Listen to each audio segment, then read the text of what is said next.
Guards, the adventure by Axe Wizard. When we last left off, I believe they had finished the smash and grab run with Detective Irvig, and my Mahoney character had decided to stay behind and help decipher the cryptic writings and everything they had. So overnight, they all, the other two guards go to their barracks and they sleep peacefully while he stays up all night deciphering. Next morning, they wake. They don't find their typical duties posted outside. They go to find Lieutenant Vandal, and that's when they run into Markomir. I add a little dialogue to Markomir, kind of explaining his outrage, including a little bit of what might happen should they fail in this endeavor and what it could mean for all of them. He's mad that he might be out of a job. So he believes it fools Aaron. They go in, ask him what's all about. They see the captain of the guard, Gebrick and Vandal and Detective Irvig, and I also have them see the other guard.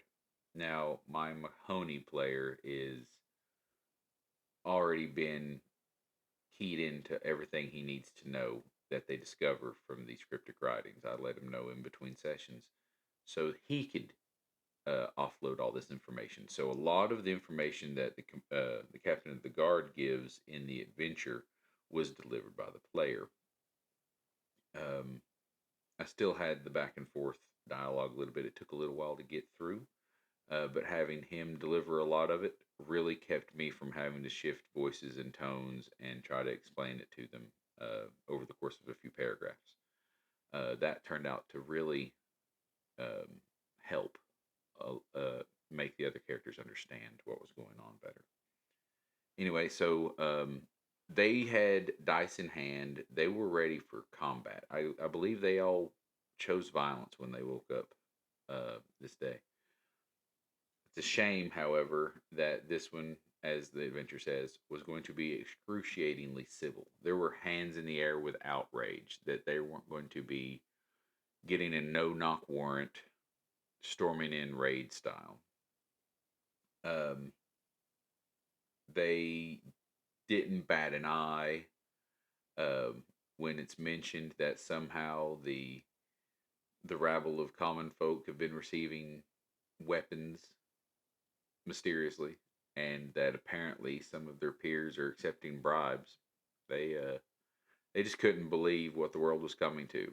They somehow had forgotten in this short amount of time in between playing sessions that they were the ones that were responsible for these weapons and for the bribes. But they just let that slide. I had to bring it up to them. They're like, "Oh yeah, that was us. Don't tell him." So they never told the captain of the guard, which I'm sure was a great idea.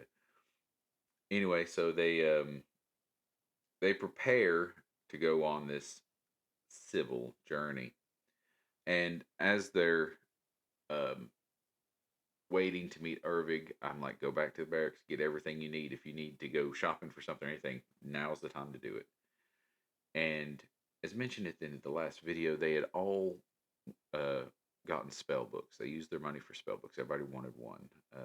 Ward, Elasticity, and Befuddle. Now, Befuddle has an interesting description. It says the target loses the ability to make short term memories for the duration, which is like 6 minutes or something. And in my head, I didn't know if they were going to use that to the full extent, make it like goldfish, if they were going to treat these people like they had Alzheimer's or something. I was really worried they were just going to use that to kind of gaff the entire investigation, find out everything they need to know immediately. Uh, they didn't even take all the spell books with them. They didn't even use them for the rest of the adventure. They did it the old fashioned, let's roll for checks to see if we can find something in all the places that they looked. So, not the route I expected them to go. Anyway, so led by Irvig, they pass all of the homes and the progressively larger houses and stuff till they get to this manor. Um, they brought the paddy wagon. They emptied the cart. They didn't know how much loot they were going to have to carry this time, but during the smash and grab, they realized that everybody was overloaded, everybody was fatigued. They didn't want to repeat, so they made sure to bring the cart. So they get there, and they meet Halmore's servant, um, and I play Teus as very timid, not necessarily guilty, but shy, shaky, um, constantly wringing his hands, and very nervous. Moments later, I have, um, as the adventure describes, I have Halmore introduce himself. He is the essence of bravado. I give him a very Shakespearean quality, you know, um, very, alas, poor York, I knew thee well. You know, I didn't have a lot of dialogue with Halmore in the adventure. So anything that I wanted to, just like how I did with Ervig, giving him kind of an Inspector Clouseau kind of vibe, but also giving him the hard G's like you would hear in Forrest Gump, run Nain, that kind of thing. Um, with Halmore, I wanted to do something different, so I made it very old English, um, and kind of just rephrased some of the adventure dialogue, quoteth it differently. I did, you know, it was not better to suffer those slings and arrows. Believe me, running it straight forward would have probably been simpler. And I kind of regret not doing it that way, but it didn't seem to take away. So they're more than excited to just let us in because there's obviously nothing to hide. We all knew better. So we start conducting this room to room search, starting in the waiting room, as you would since you entered that way. I want to think that finding the dagger and a stash of gems or something in the chandelier, if I'm right, was immediate. Those I had two of the three of them roll to search for it. Asked where they wanted to search. They asked what was in the room. So I gave a vague description of a typical foyer or foyer, however you want to pronounce that, and the items that would be in it. And they're like, I want to search the umbrella rack. I want to search everything. The one in the chandelier they got because I basically made it to where the chandelier was a little lopsided. It kind of hung a little off center, so it was obvious that something was weighting it to one side. They enter the great hall. They immediately start looking under the table for a trapdoor. I don't know why they were already looking for trapdoors and why they thought there'd be one in what would technically, I guess, be the dining area. They find the dagger on the table's leg in the process, and then they beeline it for the study. All the chests and the display cases are open for them. This is where they start failing rolls to find things, obvious things.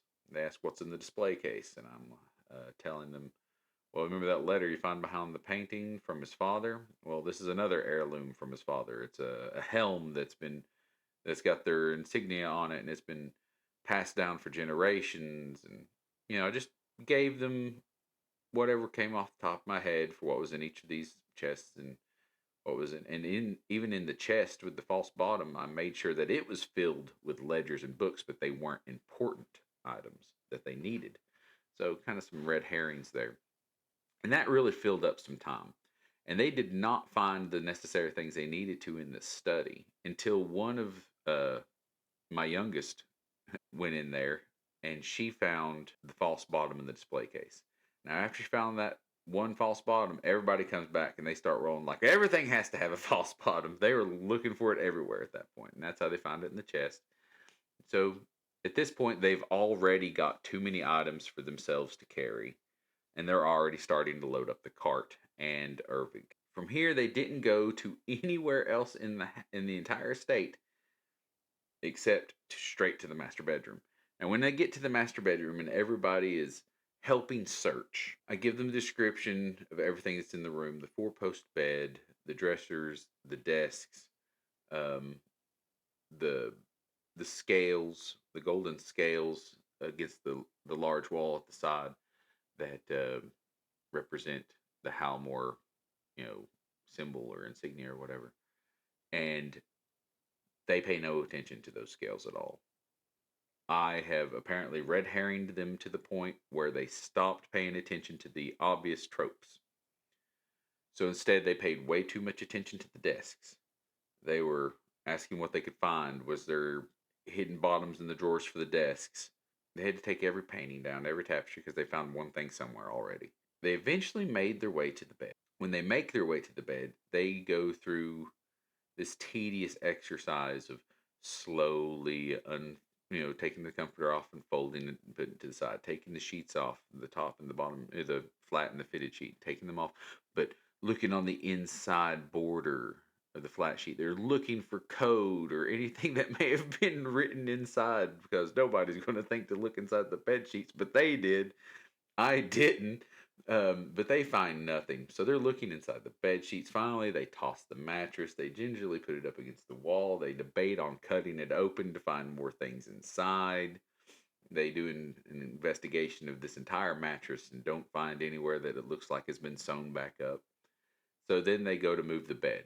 Finally, they discover that the bed is stuck to the floor, that it's affixed firmly and they can't move it. Aha, they said. We finally found something interesting. They proceed to go a couple of minutes before they finally figure out that they need to go back to the scale, tip it to the left so that they hear that click sound and the bed will swing out of the way. I'm embarrassed to say that a seasoned crew like this took as long as it did to find the trapdoor, but I'm happy to say they at least found it.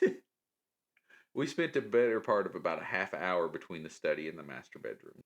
I do play the how morbid of, oh, I didn't expect you to find that. I go on a little bit further. They're like, why were you going to withhold this evidence? And then I explain in typical cryptocurrency fashion that all the gems and ledgers that they find in the underground vault, the hidden vault, are investments, from his investors in his many endeavors. He's got a finger in a bunch of pies, so he's going to try to reap what he can. Of course, then they find all the cryptic letters, and they're like, "Oh well, this just doesn't hold up, does it?" So they finally get it all loaded. Everybody's loaded down with way too much weight to bear. They manacle Halmore. They go through. I want to say they were going to force march Halmore.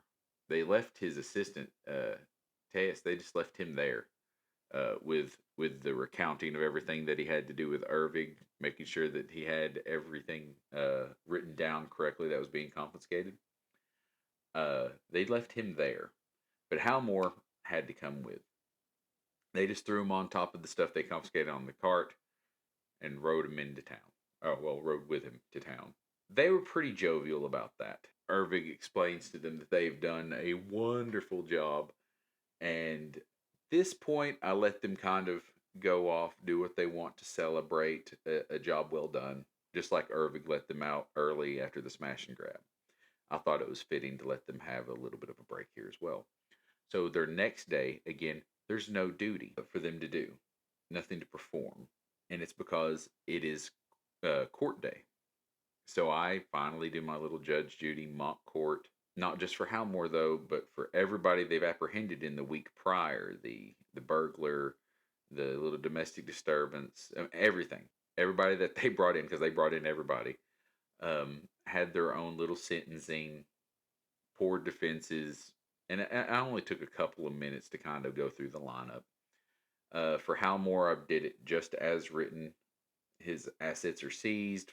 He's got too much evidence mounted against him. The magistrate judges him guilty, has him imprisoned, and Mark Amir gets the promotion. Tax rates increased. Guards are disbanded.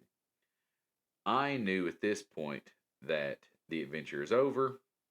There's no more written. And I didn't have anything prepared. But as I was starting to say, and that's where the adventure concludes, they go, wait a minute. So there's mercenaries in charge? And I say, yes. Okay, great. How do we become the mercenaries? Because they'll probably use the same barracks that we're using, right? I said, well, I'd assume they wouldn't build something new. They'd probably just house them here.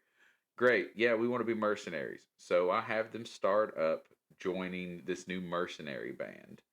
And then as soon as they get back to their barracks, the first thing they do is raid the evidence room for all of the looted gems and weapons and all the gold and everything from all of their previous bring ins. They said, we're mercenaries. We don't care about a code of conduct and ethics any longer. And considering how they had already let people in with weapons and taken bribes, I was almost positive that their ethics were already long gone. So after joining the mercenary guild and raiding the evidence room, they didn't have a good foolproof plan. So I was able to kind of bring it to a conclusion. Not until after they had already asked me some questions about the higher ups of the city and where the prison would be for the people that they couldn't keep in the jail. I had to give them some names of like a mayor and stuff, kind of flesh out a few more things. I don't know exactly what they've got planned, but that's where we ended up ending. So we got to the end of the guards adventure. It didn't happen the way I thought it was going to. It still took us about 2.5 hours to finish this last part, which was way longer than I thought that the last part was going to take. So grand total, 2 sessions, about 7.5, 8 hours to do the whole adventure the way we did it. We could have done more. We could have streamlined it and probably done less, but we had a heck of a great time. And I believe I'll be back with another video pretty soon. Don't know what it'll be about. I'm actually waiting to hear from a few people that are supposed to be playtesting my Tangled Roots adventure. If I get some positive feedback from that, I've got a couple of more that I've written up that I might also load for people to playtest and use at their discretion if they like them. All of them kind of in a similar vein to the Tangled Roots, using the card system to make random generated dungeons. A few of them are a little different, but hopefully people can try them and squeeze them into their game. I also have a few more games that I kind of want to review. I have Index Card RPG. I've got like 8 different world settings for that. I'm kind of getting into it. Super low stats. For players, about as rule heavy as Cairn is, but gives you the 6 stats like Dungeons and Dragons does. But everything else is really, really, really easy rules. I'm kind of excited to try that. Also, for some people that might have been around RPGs for a long time, Paranoia. I've got a group that's really interested in Paranoia, and I love, I love the setting. So we'll see what I get into. So until I have another video, thanks for watching, and goodbye.